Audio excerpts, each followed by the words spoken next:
Hello students, तो देखिए हमारे सीबीएसई टाइम सेवर कोर्स के अंदर आज हम लोग स्टार्ट करने जा रहे हैं एक बहुत ही इंपॉर्टेंट चैप्टर। इसका नाम है केमिकल काइनेटिक्स। आसान सा चैप्टर है, ऑब्वियसली न्यूमेरिकल और थियोरेटिकल दोनों एस्पेक्ट्स को कवर करता है। हम लोग यहाँ पर फोकस करने वाले हैं रिड्यूस सिलेबस के हिसाब से, और आपको चीज़ों को ध्यान से देखना है, समझना है, पढ़ना है। आप अगर जो चीज़ें आपको यहाँ सिखाई जा रही है उनको आप ढंग से कर लेंगे तो आप इस चैप्टर के सारे क्वेश्चन को, जितने भी क्वेश्चन पेपर में आएंगे, बड़ी आसानी से सॉल्व करके आ सकते हैं। तो तैयार हो जाए, स्टार्ट करते हैं हम लोग चैप्टर के साथ। देखिए नाम से पता लग रहा है केमिकल काइनेटिक्स। यहाँ पर हम लोग बेसिकली रिएक्शंस की रेट्स के बारे में बात करते हैं। इतना आइडिया आप लोगों को पहले से ही है कि कैसे एक रिएक्शन के अंदर रिएक्टेंट प्रोडक्ट में कन्वर्ट होता है, कितने गिवन टाइम में एक रिएक्टेंट प्रोडक्ट में कन्वर्ट हो जाता है। तो सबसे पहले देखते हैं हम यहाँ पर क्या कवर करने वाले हैं। देखें, रिवाइज सिलेबस या फिर रिड्यूस सिलेबस के हिसाब से अगर हम बात करें तो ये चीजें आपके सिलेबस में इस चैप्टर से, तो हमें इन्हीं के ऊपर फोकस करना है, क्योंकि अभी हमें जरूरत ही नहीं कुछ और फोकस कर रही है। ठीक है, तो देखिए rate of reaction, average and instantaneous, factors affecting rate of reaction, इनके ऊपर बात करनी, जिनमें कॉन्सेंट्रेशन है, टेम्परेचर है, आरएनएस इक्वेशन जिसे हम बोलते हैं, कैटलिस्ट है, ऑर्डर एंड मॉलिक्युलरिटी ऑफ रिएक्शन है, rate law, specific rate constant, integrated rate equations and half life only for zero and first order reaction. तो आप देख लें बहुत अच्छे से, ये इस साल आपके सिलेबस में है और इन्हीं चीजों के ऊपर आपको क्या करना है, फोकस करना है। ठीक है, चलिए स्टार्ट करते हैं। अब ऑर्डर ये नहीं रहेगा, लेकिन हाँ सारी चीज हम लोग यहाँ पे कवर करेंगे। तो सबसे पहले हम बात करेंगे रेट ऑफ रिएक्शन के बारे में। रेट ऑफ रिएक्शन क्या होती है? तो सिंपल सी बात है, आप समझो कि एक रिएक्शन में क्या होता है, कुछ रिएक्टेंट्स होते हैं, वो रिएक्टेंट्स किस में कन्वर्ट होते हैं, प्रोडक्ट के अंदर कन्वर्ट होते हैं। तो देखो, अगर एक रिएक्टेंट अगर प्रोडक्ट में कन्वर्ट हो रहा है, ठीक है, तो क्या होगा भाई, शुरुआत को हम बोलते हैं टाइम t इक्वल टू 0। जब रिएक्शन स्टार्ट भी नहीं हुई है, आपके पास रिएक्टेंट का कुछ अमाउंट होगा, लेट्स से 2 मोलर। फिर थोड़ी देर के बाद क्या होगा, मान लो 10 सेकेंड्स, तो ऑब्वियसली 10 सेकेंड्स या 10 मिनट्स के अंदर ये जो रिएक्टेंट है ये प्रोडक्ट में कन्वर्ट हुआ होगा। तो रिएक्टेंट की कॉन्सेंट्रेशन का क्या होगा, वो कम होगी। तो 2 मोलर से मान लो ये पहुंच गई 1.5 मोलर। तो क्या रिएक्टेंट की कॉन्सेंट्रेशन चेंज हुई? बिल्कुल हुई। अच्छा बताओ, इससे प्रोडक्ट कितना बनेगा, बता सकते हो? 2 था, 1.5 बचा, 0.5 खर्च हुआ। तो इसके 0.5 से ये भी कितना बनेगा, 0.5 मोलर बनेगा। तो अगर मैं आपसे पूछूं कि रिएक्टेंट की कॉन्सेंट्रेशन में कितना चेंज आया, तो आप बोलोगे 0.5। अच्छा, कितनी देर में आया? 10 मिनट में। तो पर मिनट कितना चेंज आया? तो आप बोलोगे पर मिनट चेंज जो है वो आ गया 0.5/10। बस यही इस रिएक्शन की क्या हो गई है, रेट हो गई है। जैसा कि आप समझ पा रहे, रिएक्शन के अंदर रिएक्टेंट और प्रोडक्ट दोनों की कॉन्सेंट्रेशन चेंज होती है, तो यूनिट टाइम में रिएक्टेंट या प्रोडक्ट की कॉन्सेंट्रेशन में कितना चेंज आया, उसी चीज से हम लोग किसको डिनोट कर सकते हैं, रेट ऑफ रिएक्शन को डिनोट कर सकते हैं। तो देखें, अगर हम रेट ऑफ रिएक्शन की डेफिनेशन लिखें तो बहुत सिंपल सी बात है, rate of a chemical reaction can simply be defined as rate of change of concentration of reactant और product with respect to time. तो रिएक्टेंट और प्रोडक्ट की कंसंट्रेशन में जो चेंज आ रहा है विद रिस्पेक्ट टू टाइम, उसी को हम लोग क्या बोलते हैं, रिएक्शन की रेट बोलते हैं। देखें, ये इसको रिप्रेजेंट करने का तरीका है, सिंपल टर्म्स में अगर हम बात करें, total change in concentration upon total time taken. अब ध्यान से देखना, जब इस रेट को लिखते हैं, यहां से आगे कंटिन्यू करते हैं, तो हम लोग रेट को दो तरह से डिफाइन करते हैं। ठीक है, एक तो हम लिखते हैं plus minus delta C upon delta T, और एक हम लिखेंगे प्लस माइनस, ठीक है, इक्वल नहीं लिखते हैं इसको, चलो, क्योंकि दो अलग अलग तरह की रेट्स है, और लगा के आप लिख सकते हो plus minus dc by dt। ठीक है, तो जो plus minus delta C by delta T है, इसे तो हम बोलते हैं एवरेज रेट। क्या बोलते हैं? इसे हम बोलते हैं एवरेज रेट ऑफ रिएक्शन। और ये जो आपके पास plus minus dc by dt है, इसे हम लोग बोलते हैं इंस्टेंटेनियस रेट। क्या बोलते हैं? Instantaneous rate. अब देखो, इन दोनों रेट्स में फर्क क्या होता है? आपने एवरेज वेलोसिटी सुनी है? हाँ बिल्कुल सुनी है। ठीक है, क्या होती है? वेलोसिटी या फिर total distance covered over a time interval divided by that time interval, ये सीखा आपने।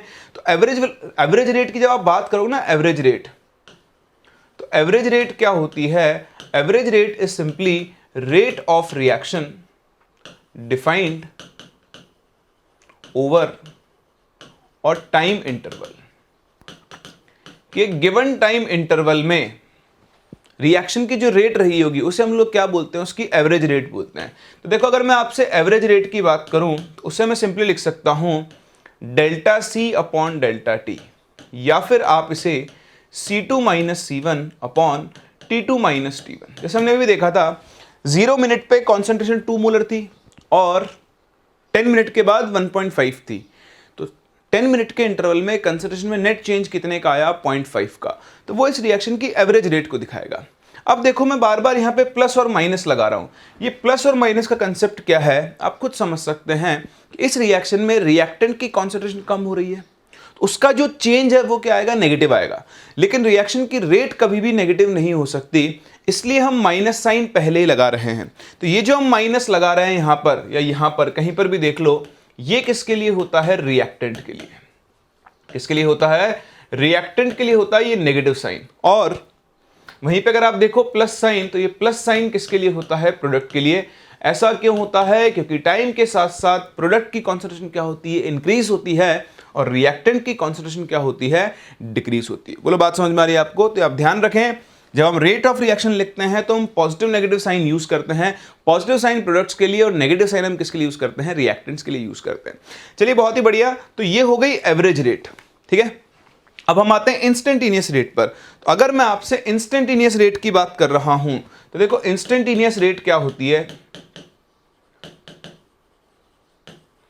अब इसके नाम से पता लग रहा है इंस्टेंटेनियस रेट यानी किसी एक गिवन पर्टिकुलर इंस्टेंट पर। So this can be defined as the rate of reaction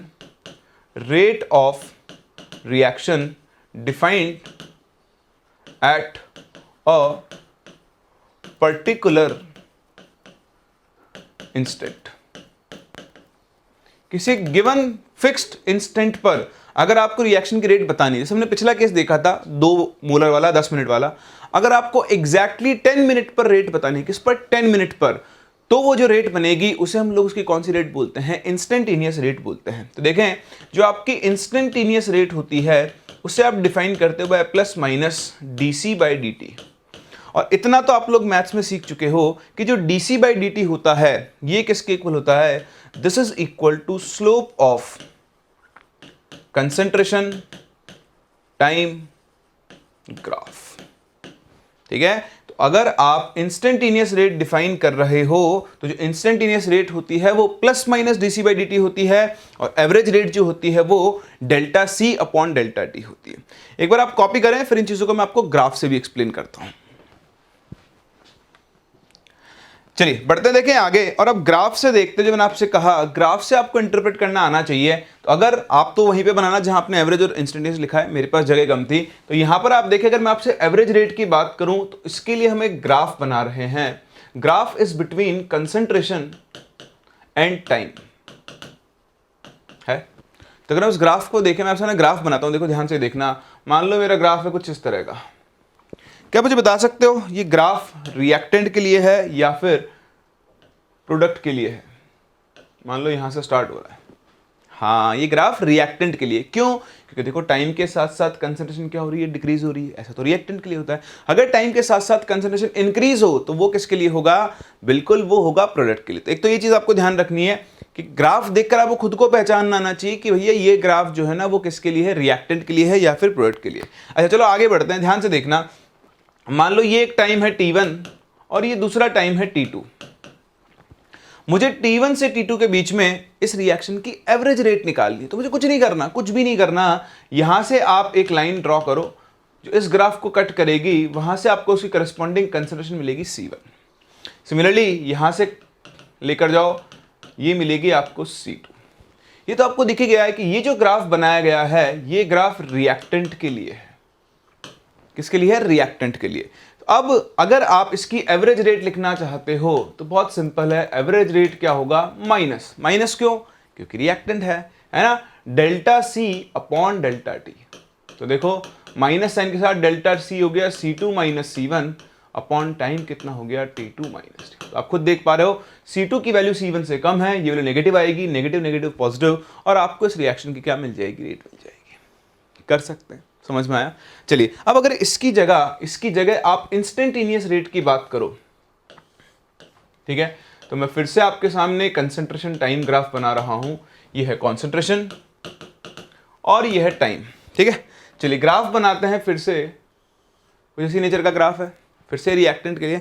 लेकिन अब आपको एक गिवन इंस्टेंट पर, एक गिवन इंस्टेंट टी पर कहां पर एक गिवन इंस्टेंट पर आपको इस रिएक्शन की रेट निकालनी है। तो ये इस इंस्टेंट पर आपको रिएक्शन की रेट निकालनी है ना, तो भाई इंस्टेंटेनियस रेट जो होती है वो बताओ किसके इक्वल होगी, वो होगी dc बाई dt के, rather minus dc by dt, क्योंकि अभी भी ग्राफ रिएक्टेंट का ही है। अब माइनस dc बाई dt किसके इक्वल होगी, स्लोप के। तो आपको क्या करना है, यहां पर एक टेंजेंट ड्रॉ करनी है लाइक दिस ना, आप मान के चलें टेंजेंट थोड़ा सा कट कर गई है, तो ये टेंजेंट आपको यहां पर ड्रॉ करनी है, ठीक है। आप जब पेपर में कट करोगे तो अच्छे से स्केल से बना के करना, काट मत देना है, तो हाथ थोड़ा ना फ्री हैंड नहीं जा रहा है इसलिए। तो आप ध्यान रखें, ये जो आपने टेंजेंट बनाई, इस टेंजेंट की जो स्लोप होगी tan थीटा, वही आपको माइनस dc बाई dt की वैल्यू देगी। तो यहां से आप इस रिएक्शन की रेट कैलकुलेट कर सकते हैं। बात समझ में आ रही है? तो आप ध्यान रखना, ग्राफ से आप डायरेक्टली रिएक्शन की रेट निकाल सकते हो, एवरेज रेट भी निकाल सकते हो और इंस्टेंटेनियस रेट भी निकाल सकते हो। तो ये दो तरह की रेट्स होती है जिनसे आपको डील करना आना चाहिए। क्लियर है? चलिए अब क्वेश्चन के थ्रू समझते हैं कि कैसे हम इनको यूज करेंगे। देखो, किसी भी चीज को सीखने के लिए बेस्ट तरीका होता है उससे पहले पढ़ो और फिर उसका एप्लीकेशन करो। यही हम लोग यहाँ पर करने वाले हैं और यहीं से आप पूरे के पूरे मार्क्स भी स्कोर करने वाले हो। ठीक है? आप सोच रहे हो सर आप मतलब कैसे हम आपको चीज़ें सिखाते हैं, तो देखिए जेई वाले स्टूडेंट्स को, नीट वाले स्टूडेंट्स को हमने बहुत सिखाया है। ठीक है? हम लॉजिकली सिखाते हैं। ठीक है? तो यही इसी कंसेप्ट को लेकर मैंने सीबीएसई का कोर्स बनाया है, ताकि उसी कंसेप्चुअल लर्निंग से आप सीख पाएं और रटने की जगह आप चीज़ों को समझें और आसानी से क्वेश्चंस को सॉल्व कर पाएं, है ना। तो सीबीएसई वाले स्टूडेंट्स के लिए स्पेसिफिकली मैंने कोर्स इसीलिए बनाया है कि उनके पास जनरली लॉजिकल थिंकिंग वाली चीज़ें नहीं पहुंच पाती है जबकि आप इस कोर्स के बाद समझोगे कि कितना आसान होता है चीज़ों को समझना और कितना कम एफर्ट डालकर आप आसानी से किसी भी क्वेश्चन को सॉल्व कर सकते हो। ठीक है?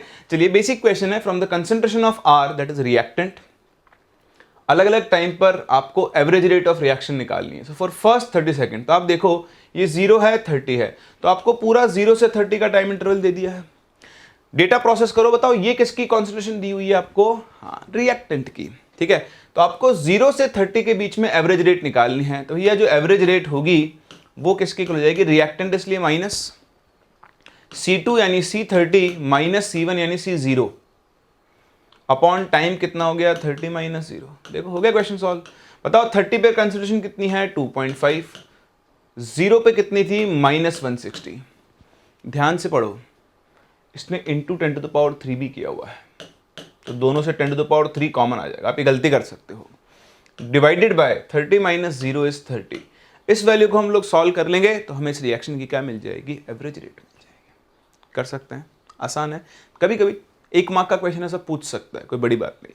चलिए एक और क्वेश्चन देखें, कुछ इसी से मिलता जुलता। A reaction follows the given concentration versus time graph, the rate for this reaction at 20 seconds will be. तो आपको पता है इस बार तो बोर्ड्स के अंदर ऑब्जेक्टिव क्वेश्चन भी आने वाले हैं, तो ऐसे छोटे छोटे क्वेश्चन भी आपसे पूछ सकता है।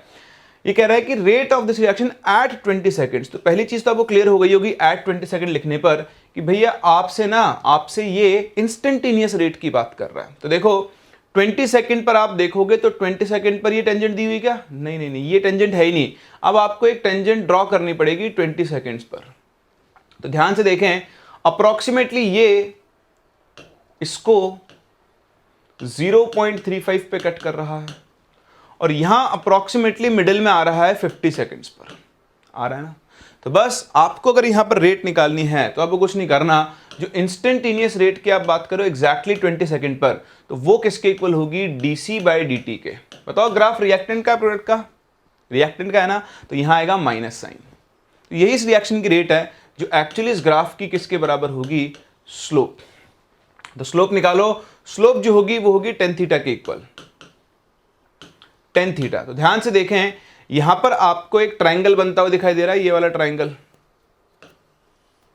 तो इस ट्राइंगल का ये है परपेंडिकुलर और ये है बेस। तो tan थीटा किसके इक्वल होगा बताओ, 0.35 अपॉन बेस कितना है 50। और यहां से आप अपने इस क्वेश्चन को सॉल्व कर लो, ये जो वैल्यू है ये आपको रिएक्शन की रेट देगी। तो ध्यान से देखो 5 7 35, ये बनेगा 0.07। तो जो रिएक्शन की रेट है वो आ जाएगी 7 × 10⁻³ मोल पर लीटर पर सेकेंड, या फिर आप इसे सिंपली मोलैरिटी पर सेकेंड लिख सकते हो। क्योंकि देखो रेट जो है वो है कंसंट्रेशन अपॉन टाइम। अगर हम रेट की यूनिट की बात करें तो कंसंट्रेशन की यूनिट क्या होती है, मोल पर लीटर, जानते हो, और टाइम की यूनिट सेकंड में है। तो ये इस रिएक्शन की रेट आ गई। और देखो करेक्ट आंसर कौन सा होगा, ऑप्शन नंबर डी। तो जब आपके पास ऑप्शनल क्वेश्चंस होंगे जिन पे ऑप्शंस प्रेजेंट है, वहां आपको मेथड की चिंता नहीं करनी है, तो आप हमारे तरीके से आसानी से क्वेश्चन को सॉल्व कर सकते हो। क्लियर है? ये चीज़ आपके लिए नई नहीं है, 11th क्लास में फिजिक्स में भी आप पढ़ते थे, बट एनी हाउ ये ध्यान रखें, इंस्टेंटेनियस रेट किसके इक्वल होती है? Slope of concentration time graph के। आगे बढ़े, चलिए एवरेज रेट, इंस्टेंटेनियस रेट सीखने के बाद हम चल रहे हैं आगे और बात करें rate of disappearance and rate of appearance की। तो रेट ऑफ डिसअपीयरेंस जो टर्म है वो हम रिएक्टेंट्स के लिए डिफाइन करते हैं, क्योंकि एक रिएक्शन में जो रिएक्टेंट होता है वो डिसअपीयर होता है, वो कम हो रहा होता है, वो कंज्यूम हो रहा होता है, तो उस चीज को हम लोग क्या बोलते हैं? Rate of disappearance. Next is appearance. तो अपीयरेंस कौन है? जो प्रोडक्ट के लिए, क्योंकि प्रोडक्ट रिएक्शन में अपीयर हो रहा होता है, फॉर्म हो रहा होता है। तो देखें, rate of disappearance defined for reactants only as reactants are consumed and their concentration decreases during a reaction। ठीक है।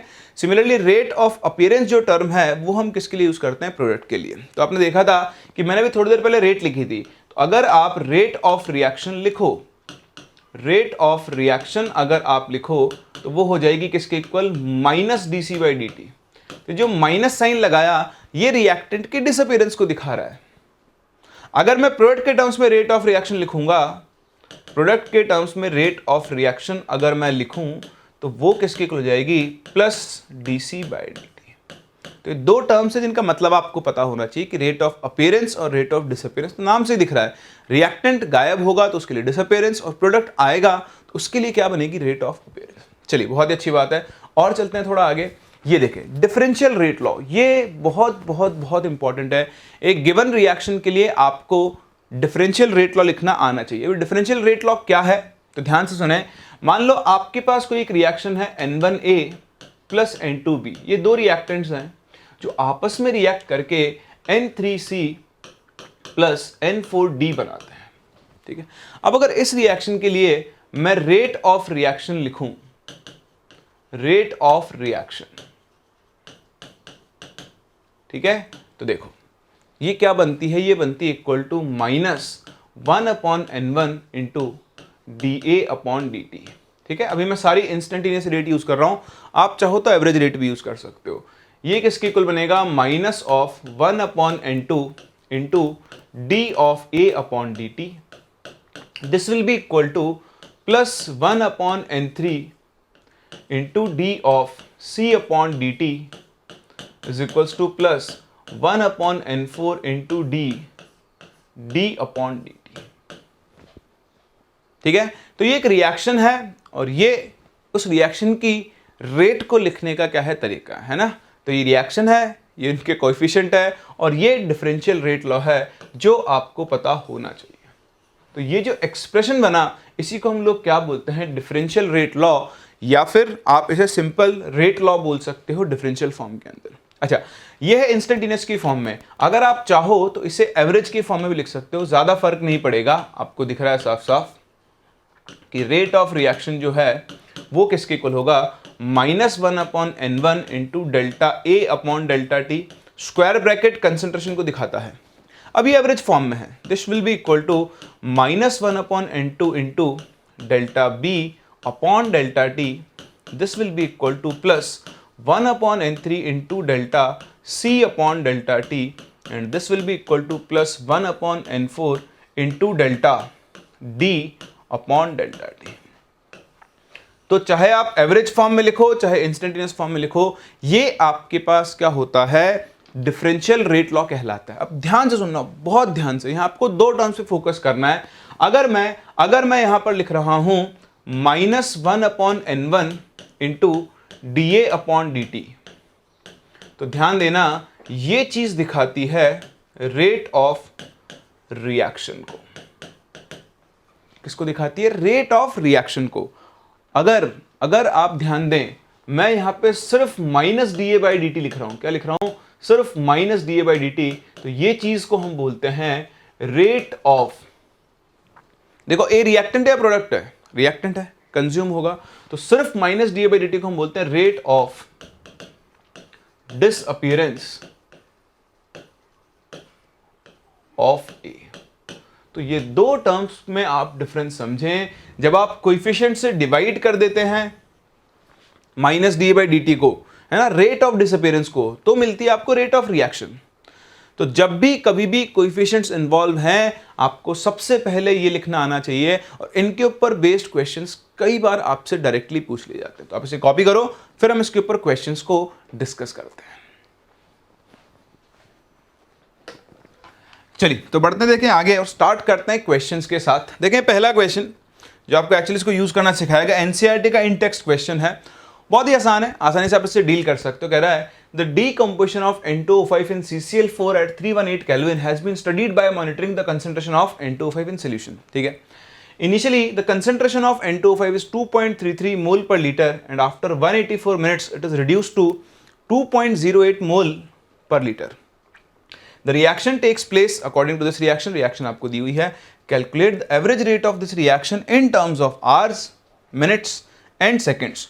What is the rate of production of NO2 during this period। तो ये आपके पास मान लो 3 मार्क्स का क्वेश्चन हो सकता है, ठीक है, और कुछ भी नहीं करना है आपको। सबसे ज़्यादा आपको लिखने का तरीका देखना है कि आपके पास जब एग्जाम में ऐसा क्वेश्चन आएगा तो आप कैसे लेकर आओगे, वो सबसे इंपॉर्टेंट होता है रिप्रेजेंटेशन। तो ध्यान से देखें, calculate the average rate of this reaction in terms of hours. तो पहले आप देखो आपको डेटा क्या गिवन है, आपको N2O5 की इनिशियल कॉन्सेंट्रेशन गिवन है और आफ्टर 184 मिनट भी उसकी कॉन्सेंट्रेशन आपको गिवन है। तो आप ऐसा लिख सकते हो, एक सेकेंड दे मुझे इसमें पेज ऐड करना है एक।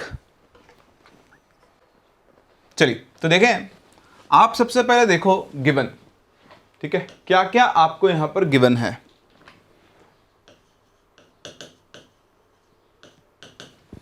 एक तो रिएक्शन गिवन है, रिएक्शन क्या है, 2N2O5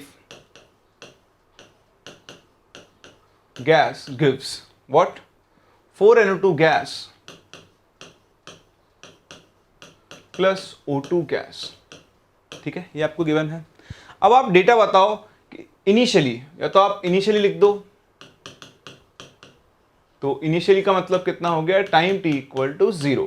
तो इनिशियली जो आपको N2O5 की कॉन्सेंट्रेशन दी हुई है वो है 2.33 मोलर, और time t equal to 184 minutes पे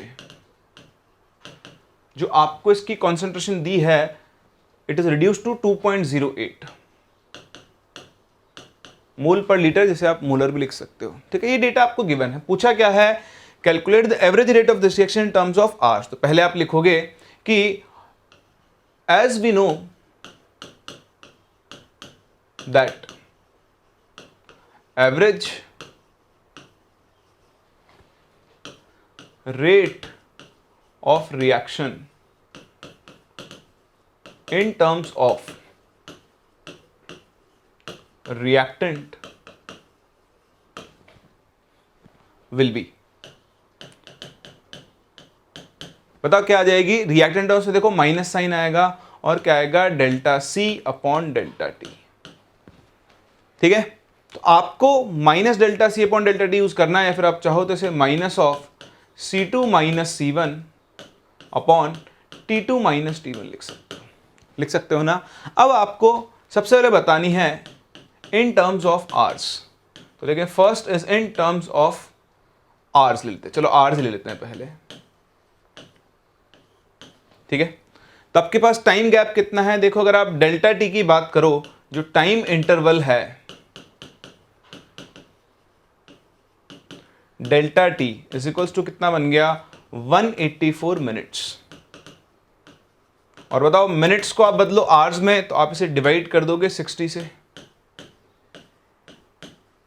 अब देखो छोटी छोटी चीजों पर ध्यान देना, अगर आप एक भी मार्क मिस नहीं, मतलब 0.1 मार्क्स में मिस नहीं करना चाहते हो, आपने कन्वर्जन किया है ना, तो यहां साइड में आपको कन्वर्जन दिखाना चाहिए, since 1 hour is equals to कितना होता है, 60 मिनट्स। तो दो तरह के लोग मिलेंगे आपको, एक जो डायरेक्ट लिख देंगे, एक जो हर चीज को समझा के लिखेंगे। बोर्ड में आंसर देते टाइम आपको ये ध्यान रखना है कि सामने वाले को कुछ नहीं आता, आपको उसको हर चीज समझानी है। जो कुछ आपने किया ये क्यों किया, उसको दिखाओ कि ऐसे क्यों किया और कैसे किया, ऐसे दिखाना है। चलिए अब आ गया डेल्टा टी, तो बताओ रेट ऑफ रिएक्शन जो होगी, जो आप बोल रहे हो कि एवरेज रेट ऑफ रिएक्शन,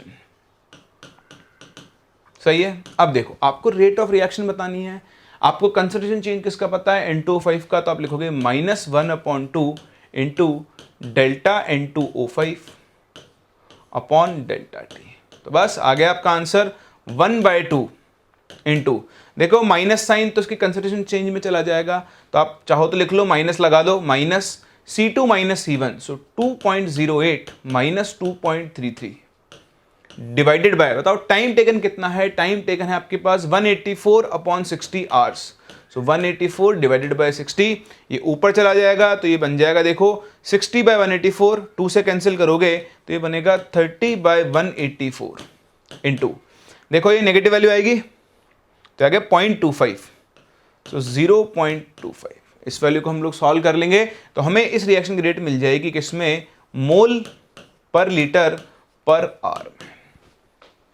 सही है, ये आ गई value in terms of hours. चलो इन टर्म्स ऑफ मिनट्स देखें, rate of reaction in terms of minutes, तो भाई मिनट्स के टर्म्स में अगर आपको देखना है तो कुछ भी नहीं करना है, फिर से देखो जो एवरेज रेट होगी, ठीक है, वही एवरेज रेट ऑफ रिएक्शन, मतलब वो किसके को आ जाएगी, फिर से minus of C2 minus C1 2.08 minus 2.33 divided by time interval कितना है 184 इंटू हाफ, ये मत भूलना है ना, 1/2। मतलब ये फॉर्मूला आपको दोबारा लिखना है, अगर मैं एग्जैक्टली क्योंकि मैंने लिख दिया था इसलिए मैंने लिखा है, अगर आप चाहो कि मैं इसको पूरा लिखूं बिल्कुल उसी फॉर्मेट में तो आपको हर जगह लिखना पड़ेगा दोबारा से, या फिर से लिखोगे -1/2 into delta N2O5 upon delta T, फिर यहाँ वैल्यूज लिखो -1/2 into final is 2.08 minus initial is 2.33 और इस बार जो टाइम इंटरवल है वो 184 मिनट्स है।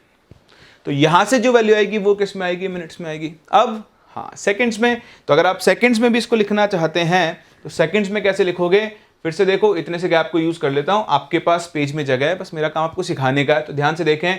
अगर आप इन टर्म्स ऑफ सेकंड्स लिखना चाहते हैं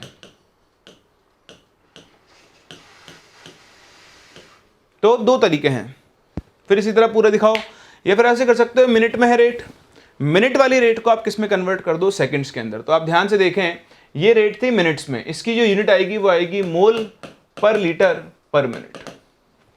तो जैसा कि हम सभी जानते हैं 1 minute is equals to 60 seconds है। तो बताओ इस रिएक्शन की जो एवरेज रेट होगी that is equals to -1/2 into D, sorry D लिख रहा हूं, डेल्टा है ना, डेल्टा NO2 नहीं, NO2 भी नहीं है, N2O5 है, तो delta N2O5 upon delta T. हाँ ये तो ये पेशेंस होना चाहिए आपको, जैसे मैं लिख रहा हूं आपको लिख के दिखा रहा हूं। सो 1/2 तो आ गया, डेल्टा N2O5 फिर से आप देखो 2.08 माइनस 2.33 और माइनस साइन भी होगा, डिवाइडेड बाय 184 मिनट, और 1 मिनट में 60 सेकंड्स होते हैं, तो ये वैल्यू आपको मिल जाएगी सेकंड्स में। तो ये तो हो गया इस क्वेश्चन का पहला पार्ट जो आपको सॉल्व करना था, ठीक है। रेट ऑफ रिएक्शन आ गई है आवर्स में, मिनट्स में एंड सेकंड्स में। बोला यहां तक कोई दिक्कत नहीं है ना। अब दूसरा काम और करना है, दूसरा काम क्या है, rate of production of NO2 during this period. तो देखो आपको N2O5 की रेट तो पता लग गई, अब आपको rate of production of NO2 मतलब NO2 के अपीयरेंस की रेट, मैंने बताया थोड़ी देर पहले अपीयरेंस और डिसअपीयरेंस, तो इस चीज पे आप फोकस करें। अब ये आपने कॉपी कर लिया, मैं हटा दूं इसको, फटाफट से कॉपी कर लो। चलिए अब देखें दूसरा पार्ट इसी क्वेश्चन का, ठीक है। ये आपकी रिएक्शन दी हुई है, फिर से वही 2N2O5 gives 4NO2 plus O2, ठीक है। तो इस रिएक्शन के लिए अगर हम लिखें differential rate law, so from differential rate law,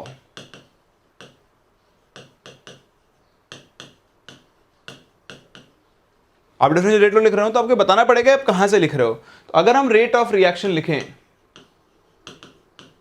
rate of reaction, तो देखो आपको एवरेज के टर्म्स में दी हुई है, तो एवरेज के टर्म्स में लिखो रेट ऑफ रिएक्शन किसके को होगी, -1/2 into delta N2O5 upon delta T, this will be equal to 1/4, क्योंकि तो प्रोडक्ट है ना, प्लस आएगा delta NO2 upon delta T.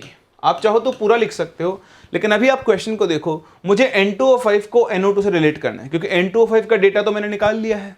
अब मुझे इसको NO2 से रिलेट करना है और लेट्स से मैं अपना आंसर मिनट्स में दे रहा हूं, तो ध्यान दो आपको कैलकुलेट क्या करना है, आपको कैलकुलेट करनी है रेट ऑफ प्रोडक्शन। क्या कैलकुलेट करनी है? Rate of production. तो रेट ऑफ प्रोडक्शन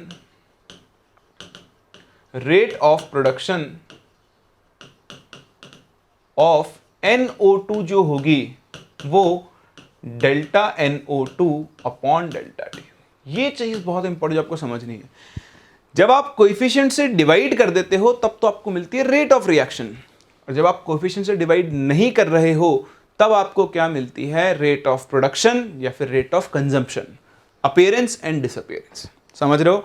तो देखो ये रहा रिलेशन। आपको यहां से delta NO2 by delta T की वैल्यू निकालनी, तो इसके इक्वेशन नंबर 1 नाम दे दो, ठीक है, और आप बोलो फ्रॉम इक्वेशन 1, वापस से पूरा लिखो, rate of production of NO2 जो है that is delta NO2 by delta T. बताओ अब उसकी वैल्यू किसकी इक्वल आ जाएगी? तो आप देखो 4 को इधर भेजोगे, 4/2 कितना बनेगा? 2, तो बन जाएगा 2 into minus of delta N2O5 upon delta T. बस हो गया क्वेश्चन सॉल्व। वैल्यू रखो 2 इंटू, ठीक है, इसको अंदर लेते हैं, सो माइनस डेल्टा N2O5 कितना है? तो वैल्यू थी आपकी 2.08 minus 2.33 divided by delta T कितना था? 184 मिनट। इस वैल्यू को सॉल्व कर लो तो आपको rate of production of NO2 मिल जाएगी। तो देखें NCERT का इंटेक्स्ट क्वेश्चन है, सिंपल क्वेश्चन है, आपको चीजों को समझना है। ये जो आप लॉ लिखते हो, ये इसे हम बोलते हैं डिफरेंशियल रेट लॉ, सीखा हमने। तो आपको क्वेश्चन में बहुत ध्यान से पढ़ना है कि आपसे रेट ऑफ रिएक्शन पूछी है या फिर आपसे रेट ऑफ अपीयरेंस या डिसअपीयरेंस पूछी है, गेम चेंज हो जाएगा पूरा का पूरा। तो देखो मुझसे यहाँ पे rate of production of NO2 पूछा था, मैंने यहाँ साफ साफ लिखा। जितना क्लीन आप लिखोगे उतना अच्छा आपको भी समझ में आएगा और सामने वाले को समझ में आएगा। क्लीन का मतलब नहीं जमा जमा के लिखना, नहीं, क्लीन का मतलब है अच्छे से अरेंज करके इन्फॉर्मेशन को दिखाना ताकि आप पूरे के पूरे मार्क्स ऑब्टेन कर पाए। तो इस क्वेश्चन में मैंने आपको सिखाया कि कैसे आपको वहां पर लिखना है ताकि आप मार्क्स ऑब्टेन कर पाए। चीजें तो आपको समझ में आ ही रही है। चलिए अगला क्वेश्चन देखते हैं। देखें, in a catalytic experiment involving the Haber's process, ठीक है, ये रिएक्शन दी हुई है, the rate of appearance of NH3, देखो लैंग्वेज को पढ़ो, rate of appearance of NH3, आपको NH3 की अपीयरेंस की रेट दी हुई है, ठीक है। Then calculate the rate of disappearance of hydrogen. तो देखो आपको क्या गिवन है, given, what is given? Given is the rate of appearance of what? Hydrogen, sorry ammonia. अच्छा अब आप मुझे बताओ इस रिएक्शन को देखकर कि अगर मैं अमोनिया की रेट ऑफ अपीयरेंस लिखूं तो मैं उसे क्या लिखूंगा? सिर्फ DNH3/dt। ये आपका समझना बहुत इंपॉर्टेंट है, ठीक है, सिंपल। आपके पास ये मान लो 1 मार्क का क्वेश्चन बोलूंगा मैं इसको, ठीक है। तो DNH3/dt की वैल्यू आपको कितनी दी हुई है? 2 इंटू 10⁴ मोल पर लीटर पर सेकेंड, ठीक है। अच्छा पूछ क्या रहा है?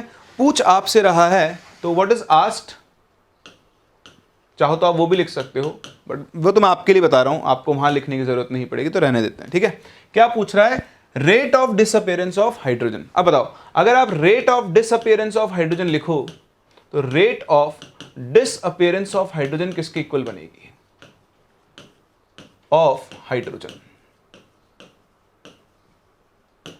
बताओ, नहीं 1/3 नहीं लिखोगे, सिर्फ क्या लिखोगे? Minus of DH2/dt। ये चीज इससे हम बोलेंगे, मैंने बताना आपको कोफिशिएंट से डिवाइड कर दोगे तो वो तो रेट ऑफ रिएक्शन आएगी। आपसे बोला सिर्फ rate of disappearance of hydrogen, so minus DH2/dt। इसलिए मैंने आपको शुरू में सिखाया था रेट ऑफ अपीयरेंस और रेट ऑफ डिसअपीयरेंस। कोफिशिएंट से डिवाइड करोगे तो रेट ऑफ रिएक्शन मिलेगी, बिना कोएफिशिएंट के लिखोगे तो वो रेट ऑफ अपीयरेंस या फिर डिसअपीयरेंस होगी। अब आपको इन दोनों को रिलेट करना है तो आप लिखें ऑन राइटिंग, हर बार एक लैंग्वेज लिखना जरूरी नहीं है, differential rate law, differential rate law for the reaction, ठीक है। अगर मैं बोर्ड्स में इस क्वेश्चन का आंसर लिख रहा होता तो ऐसे लिख रहा होता, कैसे भाई? इस रिएक्शन की जो रेट है that will be equal to बन जाएगा माइनस DN2/dt। पूरा रेट लॉ लिख लेते हैं एक बार तो, this will be equal to -1/3 into DH2/dt and this will be equal to, हाँ बिल्कुल, +1/2 इंटू DNH3/dt, क्योंकि अमोनिया तो प्रोडक्ट है। ठीक है, अब यहां से मैं यूज करूंगा relation. So using this expression हम सिंपली लिख सकते हैं, अब यहां लिख रहा हूं इस चीज को कि -1/3, ठीक है, -1/3 इंटू DH2/dt की जो वैल्यू है, बताओ वो किसके इक्वल है? तो वो इक्वल है ½ DNH3/dt के, है। तो देखो आपको वैल्यू किसकी निकालनी है? आपको निकालनी है -DH2/dt की, निकालनी है ना। इस वैल्यू को उधर भेज दो। सो -DH2/dt की जो वैल्यू आएगी वो कितनी आ जाएगी? 3/2 इंटू DNH3/dt। अब जो वैल्यूज आपको दी उनको रख दें, तो 3/2 इंटू, बताओ DNH3/dt कितना है? 2 इंटू 10⁴। यूनिट्स लिखना मत भूलना, उनके भी मार्क्स होते हैं, हर चीज के मार्क्स होते हैं, तो यूनिट्स जरूर ध्यान रखें कि लिखनी है आपको। 2 से 2 कैंसिल, तो आंसर कितना आ जाएगा? तो rate of disappearance of hydrogen -DH2/dt is equals to 3 into 10⁴ mole per litre पर सेकेंड।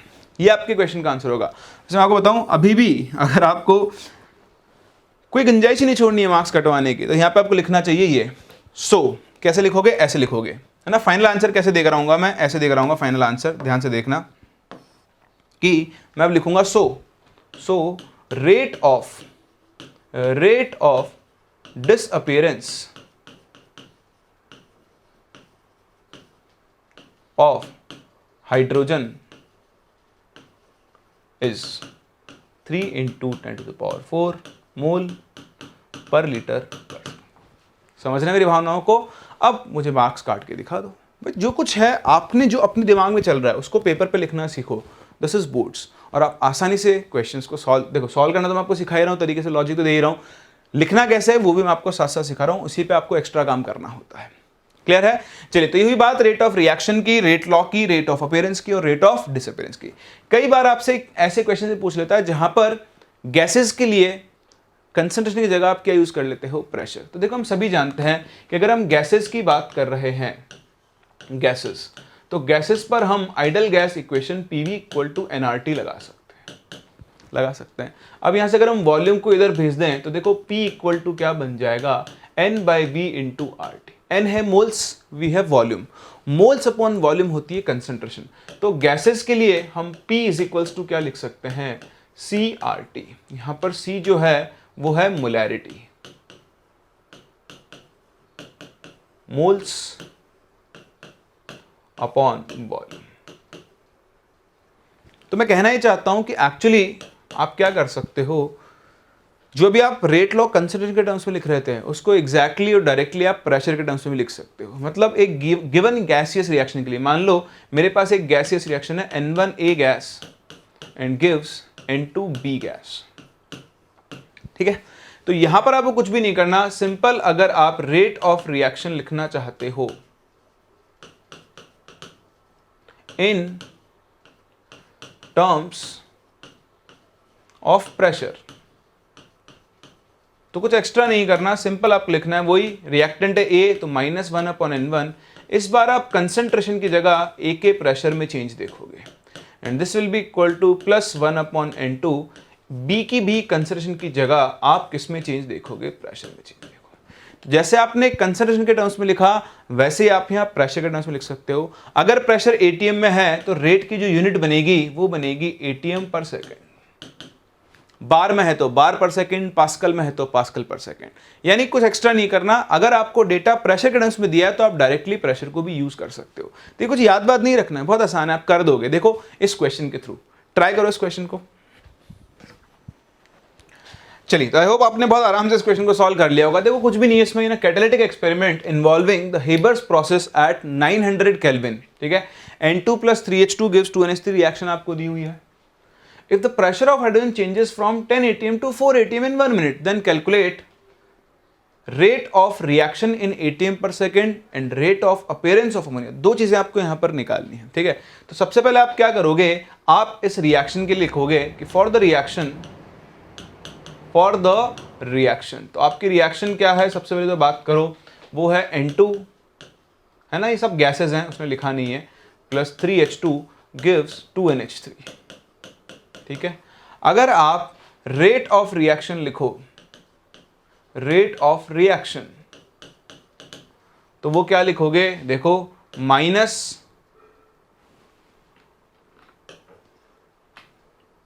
dPN2 अपॉन dt, यानी change in pressure of nitrogen upon dt, इसका कोफिशिएंट 1 है। This will be equal to -1/3 into dPH2 by dt and this will be equal to 1/2 into dPNH3 by dt। Simply आपको concentration की जगह pressure use करना है, ठीक है। अब आपको क्या क्या कैलकुलेट करना है, पहला रेट ऑफ रिएक्शन। तो देखो आपको डेटा किसके लिए गिवन है, तो डेटा गिवन है, गिवन क्या क्या गिवन है, हाइड्रोजन का प्रेशर, है ना, तो change in pressure of hydrogen है 10 atm to 4 atm in 1 minute, ठीक है। तो चेंज इन प्रेशर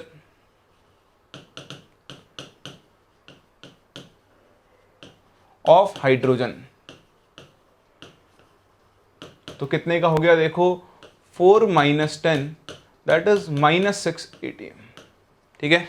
और बताओ टाइम टेकन कितना है, 1 मिनट। ध्यान से देखो, आंसर आपको सेकंड्स में देना है, तो 1 मिनट का मतलब कितना हो गया, 60 सेकंड्स। तो ये आपको यहां दिखाने की जरूरत नहीं, जैसे दिख रहा है आपने साथ ये लिखा है कि 1 मिनट 60 सेकंड्स है।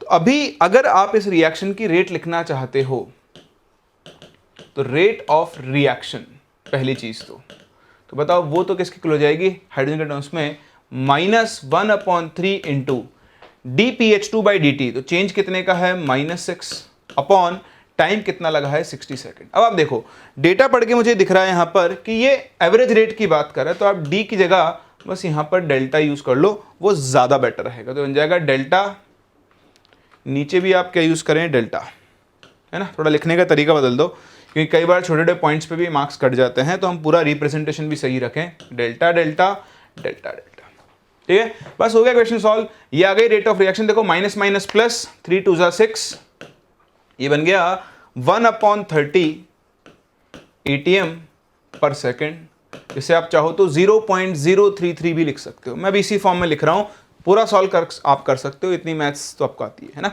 चलिए आगे बढ़ते हैं, rate of appearance of ammonia बतानी, ध्यान रखना आपको बतानी rate of appearance of ammonia, clear है। तो उसके लिए हम क्या करेंगे, मैं तो कलर चेंज कर रहा हूं भाई, अगर मुझे rate of appearance of ammonia लिखनी है, तो भैया मुझे बिल्कुल अच्छे से पता है कि ये value delta PNH3 upon delta T की, तो मुझे ये वैल्यू ढूंढनी है, ढूंढ देता हूं।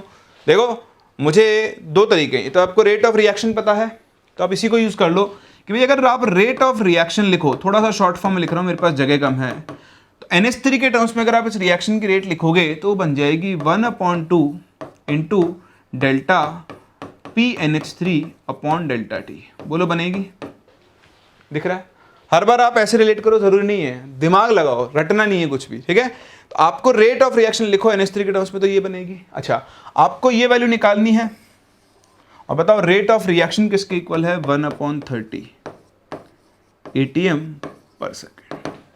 तो यहां से आप देखें, यहां से आप जब delta PNH3 by delta T की वैल्यू देखोगे तो 1/15 atm पर सेकेंड बन जाएगी। तो बहुत बहुत बहुत आसान है, और बड़ी आराम से आप इन क्वेश्चंस को सॉल्व कर सकते हैं, इनसे डील कर सकते हैं, क्लियर है। तो ये थी पहली चीज कि रेट लॉ क्या होता है, रेट लॉ कैसे लिखते हैं, और कई बार छोटे छोटे क्वेश्चंस आपसे इनके ऊपर बेस्ड पूछे जा सकते हैं, जिनके लिए आपको तैयार रहना चाहिए।